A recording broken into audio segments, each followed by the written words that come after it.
Eh, la cuestión del presupuesto para el año próximo, que está en la legislatura provincial. Ayer hemos hecho el informe correspondiente a la consideración en la Comisión de Finanzas de la Cámara de Diputados del proyecto, sobre el cual ya el oficialismo emitió dictamen. Por lo tanto, la semana que viene estaría en condiciones de ser tratado en el recinto.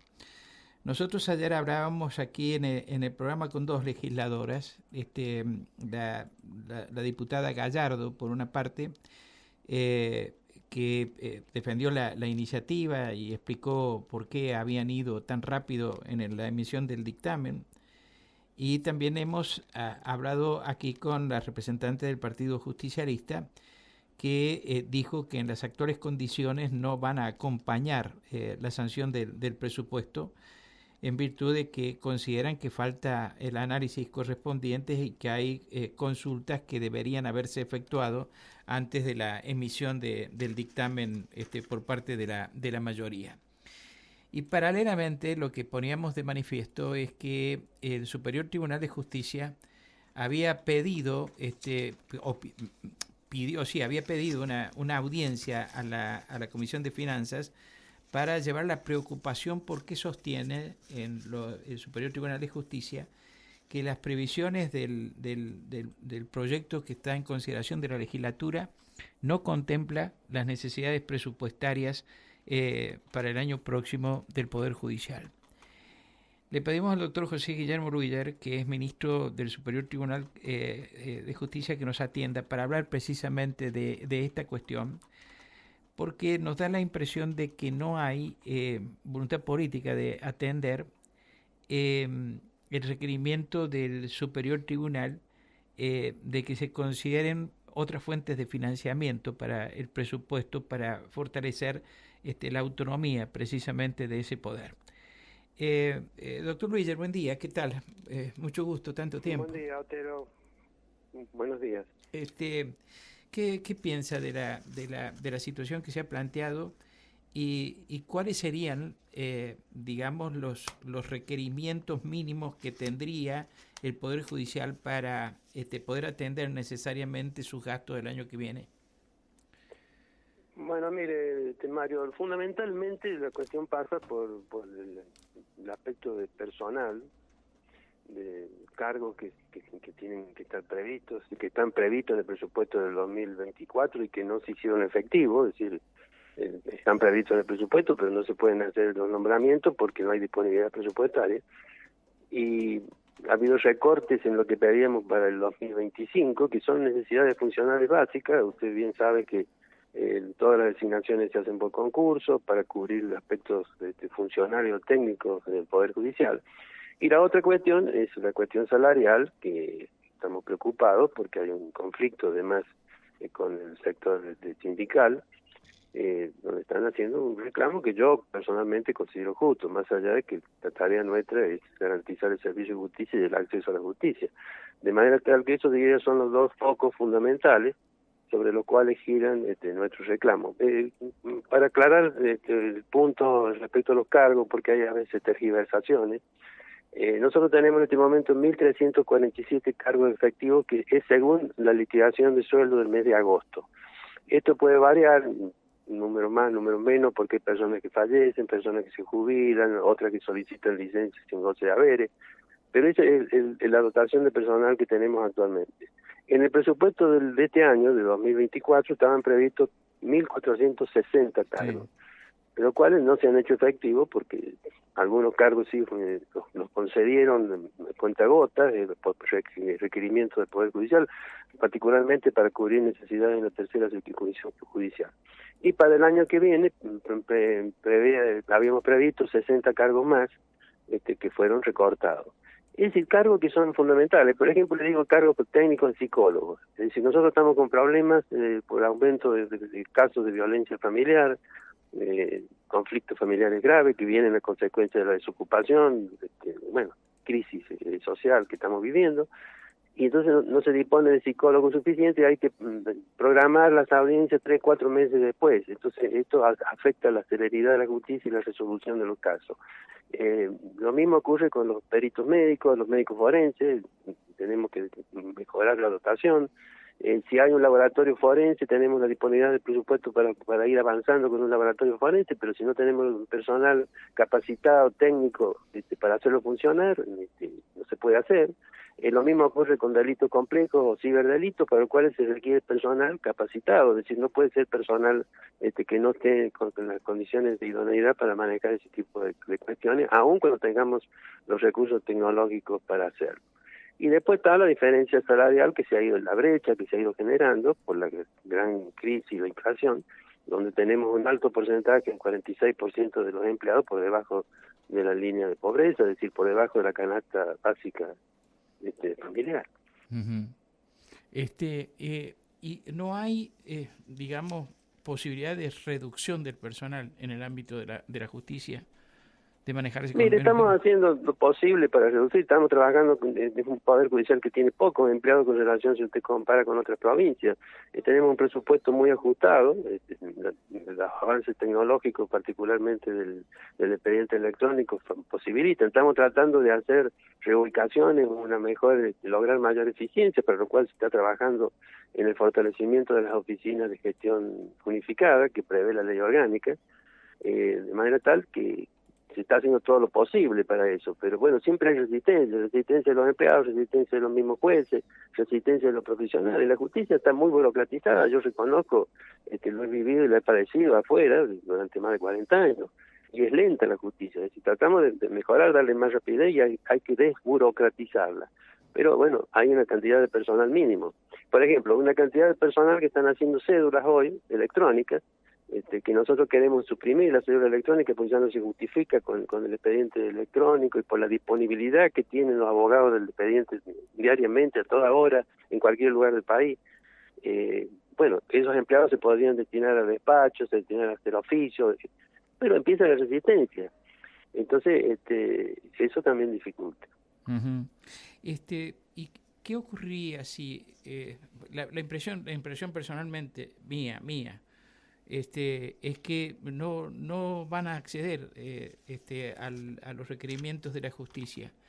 Además, extraoficialmente lo que me han dicho a mí es que hubo conversaciones durante toda la elaboración del presupuesto con el Superior Tribunal, no sé si con el Superior Tribunal o con gente delegada del Superior Tribunal, y que están satisfechas en el presupuesto lo que aparecía como requerimientos para el funcionamiento, y que en cuanto al personal estaba previsto, a pesar de los números que usted mismo mostró recién, que hay una baja respecto a la cantidad del personal presupuestado para este año, que van a poder incorporarse personal capacitado. Eso es lo que me han dicho a mí extraoficialmente en el ámbito gubernamental.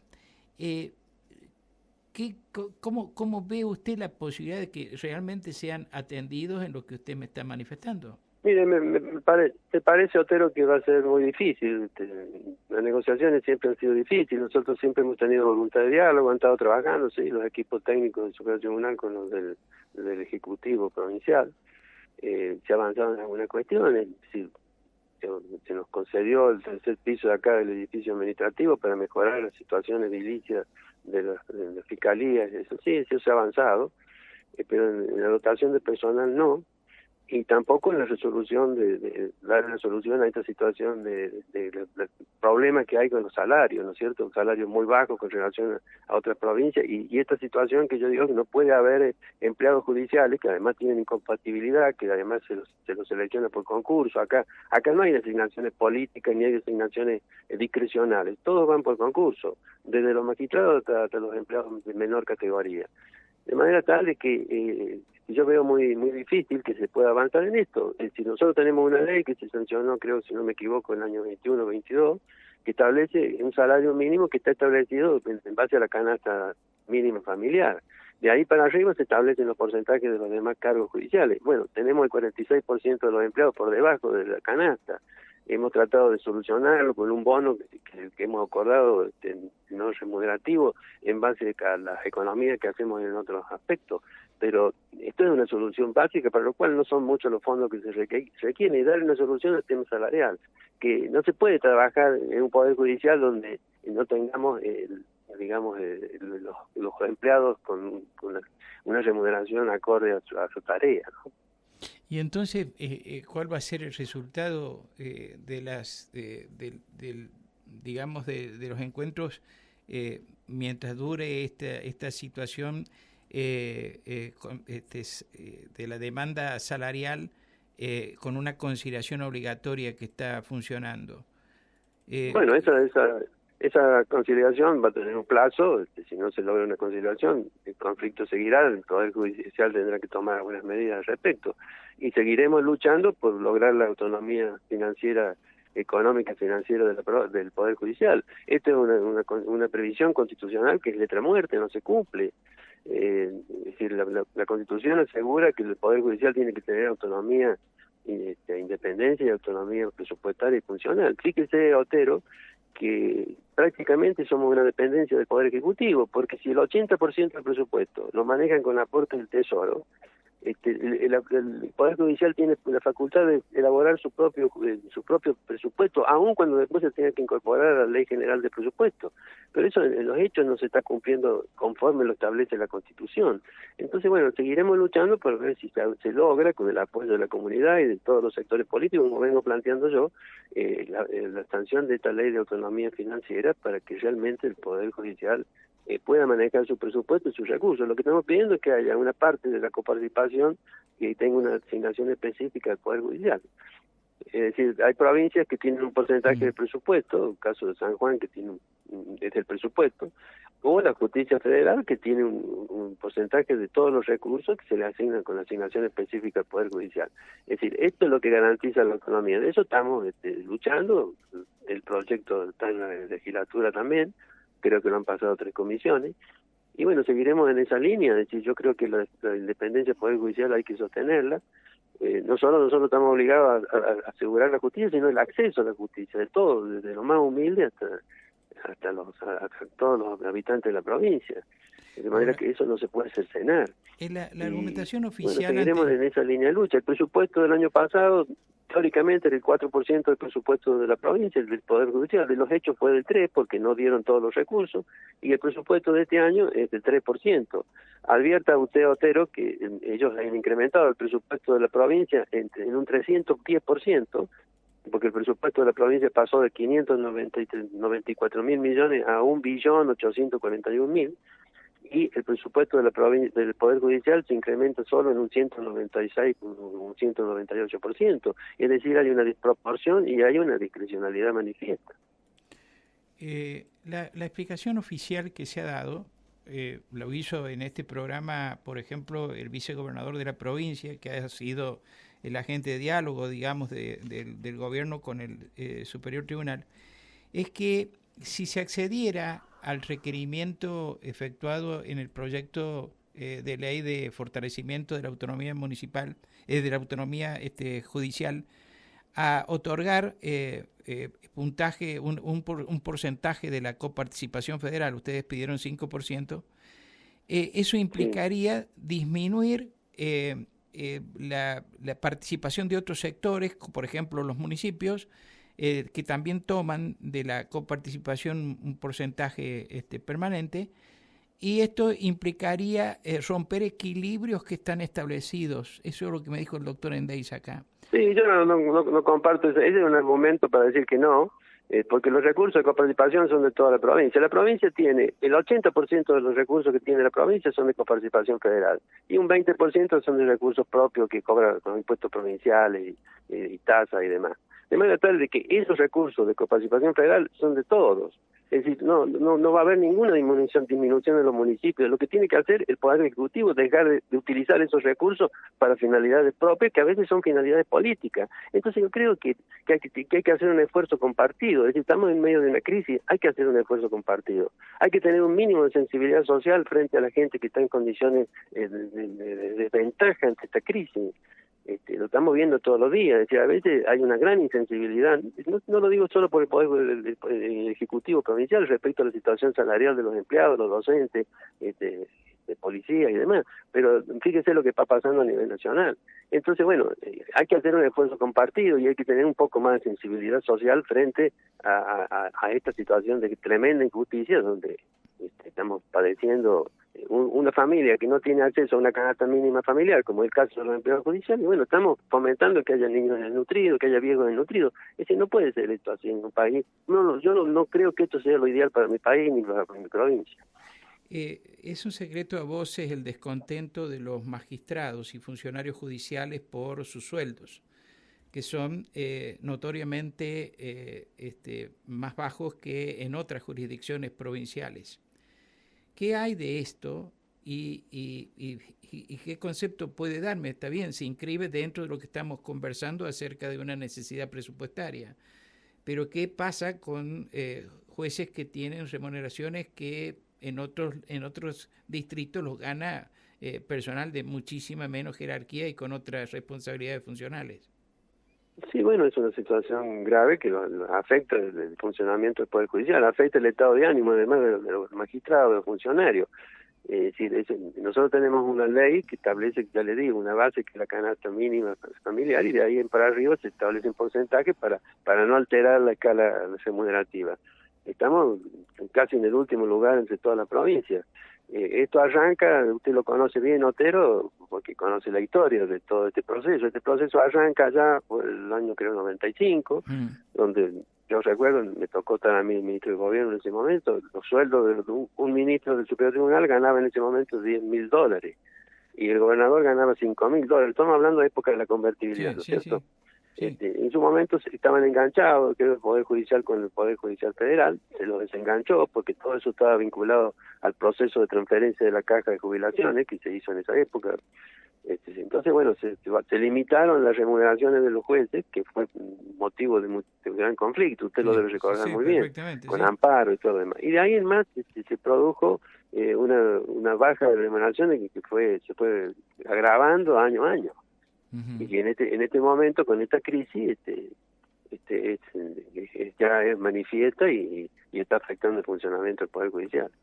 Yo entiendo que si hay gente que sabe hacer política, suelen ser los jueces, ¿no? Y los miembros de las cabezas judiciales en la necesidad de obtener resultados concretos. Por lo tanto, se manejan también con criterios políticos en las negociaciones. Ahora, ¿esto podría llegar a derivar en un planteamiento judicial efectuado por alguien, ya que usted trajo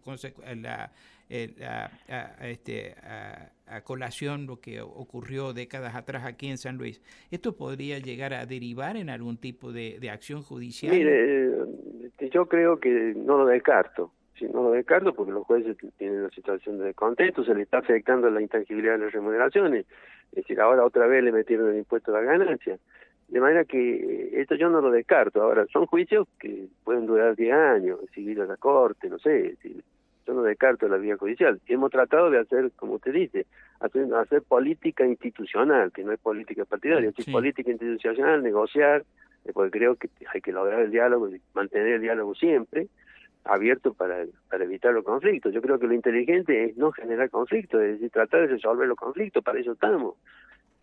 Pero todo pasa por una disponibilidad presupuestaria, que si la provincia lo tiene que actuar con un criterio de justicia y con un concepto de equilibrio. Yo acepto el equilibrio fiscal, es decir, que lo ha tenido siempre la provincia y creo que es un mérito, como también lo es el que no haya endeudamiento.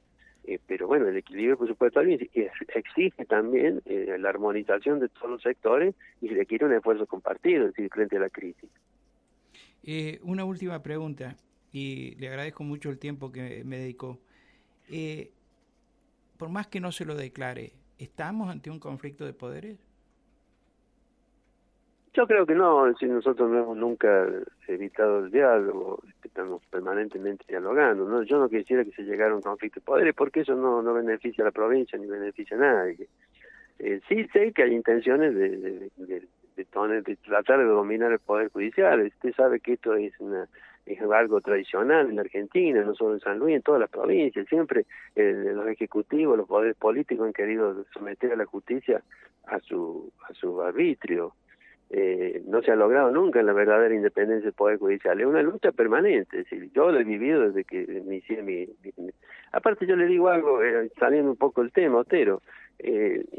Cuando yo daba clase en la Facultad de Derecho, acá, y tenía que explicar el concepto del Estado, que el Estado tiene 3 elementos: poder que se ejerce sobre la población y el pueblo.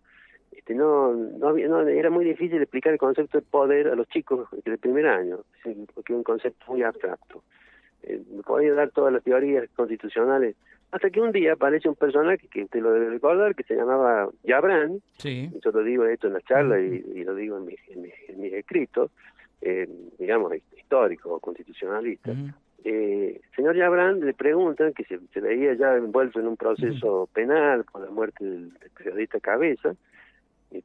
Le preguntan qué es el poder, le pregunta un periodista, y ahí hace un sincericidio este hombre y dice: el poder es impunidad. Y entonces la necesidad de la impunidad es lo que lleva a los poderes políticos a tratar de manejar el poder judicial y tenerlo sometido. Esto es así, es decir, la garantía de impunidad es tener sometido el poder judicial. Por eso digo, nadie abre la necesidad de un conflicto, ni lo planteamos, estamos en las vías de diálogo, pero queremos que el Poder Judicial tenga verdadera autonomía y que no sea una dependencia del Ejecutivo. Está bien que la respuesta podría ser que el Estado es continuidad y también es continuidad el funcionamiento de los poderes del Estado con los integrantes que son de carácter permanente. Pero ¿en qué medida el hecho de que todos los integrantes del Superior Tribunal de Justicia vengan designados con anterioridad del actual turno de gobierno puede estar afectando la posibilidad de negociaciones con el Poder Ejecutivo? Bueno, esa es una posibilidad, Otero, usted lo analiza con bastante inteligencia. Es una posibilidad, pero son circunstancias políticas históricas que uno no maneja. Esto es así, de que han intentado vaciar el Poder Judicial. Usted conoce lo que fue la ley de emergencia en su momento, que ponen en disponibilidad a todos los jueces para poder hacer nombramiento después a los partidarios o a los amigos, y que terminaron en juicios que después los tuvo que pagar la provincia.